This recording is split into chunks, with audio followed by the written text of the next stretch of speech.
نماز کی پابندی اور اس کی اقامت۔ حقیقت یہ ہے کہ نماز دین کا اہم ستون ہے۔ اگر نماز قائم ہے تو سمجھیے کہ دین قائم ہے، اگر یہ قائم نہیں اور اس میں خلل واقع ہو گیا ہے تو دین کی عمارت میں دراڑ پڑ گئی ہے۔ رسول اکرم صلی اللہ علیہ وآلہ وسلم نے نماز کو دین میں وہی حیثیت دی ہے جو انسانی جسم میں سر کو ہے۔ سر موجود ہے اور جسم کے ساتھ جڑا ہوا ہے تو زندگی ہے۔ خدا نخواستہ سر کٹ کر الگ ہو گیا ہے تو زندگی کی کوئی رمق باقی نہیں۔ نماز باجماعت سے بغیر عذر سستی کرنے والوں کے گھروں کو رسول رحمت صلی اللہ علیہ وآلہ وسلم نے آگ لگانے کی وعید سنائی ہے، نعوذ باللہ۔ روز حشر بھی جس چیز کے متعلق سب سے پہلے پوچھ گچھ ہوگی وہ نماز ہی ہے۔ دین کے سارے احکام زمین پر فرض ہوئے مگر نماز بڑے اہتمام کے ساتھ سفر معراج کے موقع پر آسمانوں پر فرض ہوئی۔ یہی اہم ترین عبادت ہے جو روزمرہ بنیادوں پر ادا کرتی ہے۔ یہی وہ عبادت ہے جو کسی بھی حال میں معاف نہیں ہے۔ جب تک مسلمان ہوش و حواس میں ہے نماز اس کے ذمہ ہے، البتہ اس کی ادائیگی کا انداز بدل سکتا ہے۔ اپنی حیات اقدس کے بالکل آخری ایام میں رسول دو عالم صلی اللہ علیہ وآلہ وسلم سخت علالت اور نکاہت کے باوجود 2 صحابہ کے کندھوں کا سہارا لے کر مسجد میں تشریف لائے اور نماز ادا فرمائی۔ پھر امت کو جو آخری وصیت فرمائی اس میں بھی اقامت و صلاۃ کو مقدم رکھا۔ قرآن حکیم کی سینکڑوں آیات اس کی اقامت اور اس کے خشوع و خضوع پر نصوص ناطع ہیں۔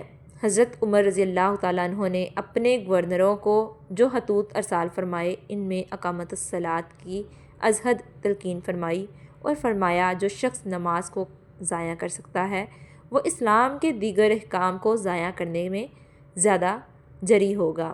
وقت شہادت جب آپ رضی اللہ تعالیٰ عنہ کو نماز کی یاد دہانی کرائی گئی تو فرمایا بے شک جس کی زندگی میں نماز نہیں اس کا دین میں کوئی حصہ نہیں۔ ان ارشادات کی موجودگی میں صحابی رسول کا اس کی اقامت پر بیعت کرنا یقیناً سمجھ میں آتا ہے۔ دوسری چیز زکوٰۃ کی ادائیگی ہے۔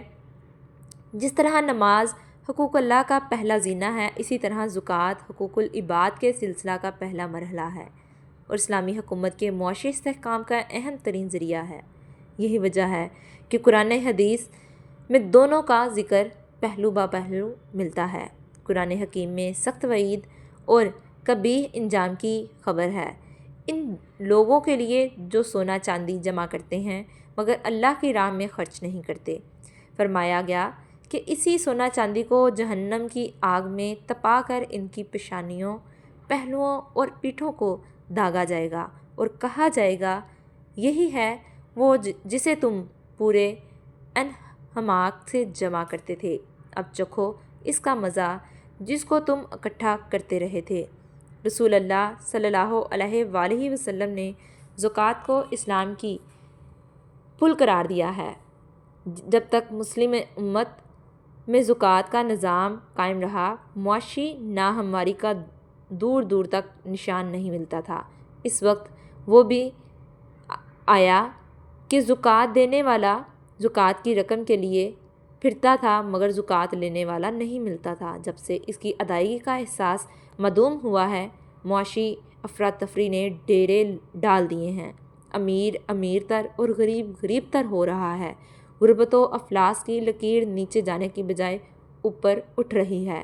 یہ بات بلکہ یہ نکتہ یاد رکھنے کا ہے کہ زکوٰۃ کا مال روک کر کوئی امیر نہیں رہ سکتا اور زکوٰۃ دے کر کوئی غریب نہیں ہوتا۔ وقت کی اسلامی حکومت کی ذمہ داری جہاں اقامت الصلاۃ ہے وہیں زکوٰۃ کی وصولی اور ادائیگی کا بھی اہتمام اس کے فرائض میں شامل ہے۔ قرآن حکیم میں زکوٰۃ کے مصارف کا واضح تذکرہ ملتا ہے، اس لیے حضرت جریر بن عبداللہ رضی اللہ تعالیٰ عنہ نے اس کی ادائیگی پر بھی رسول اللہ صلی اللہ علیہ وآلہ وسلم سے بیعت کی۔ محترم سامعین، تیسری اور آخری بات جس پر حضرت جریر بن عبداللہ رضی اللہ تعالیٰ عنہ نے بیعت کی وہ ہر مسلمان کے لیے جذبہ خیر سگالی رکھنے کی ہے۔ ہر مسلمان نہایت قابل احترام ہے اور اسلامی معاشرہ کا اہم ترین ممبر ہے۔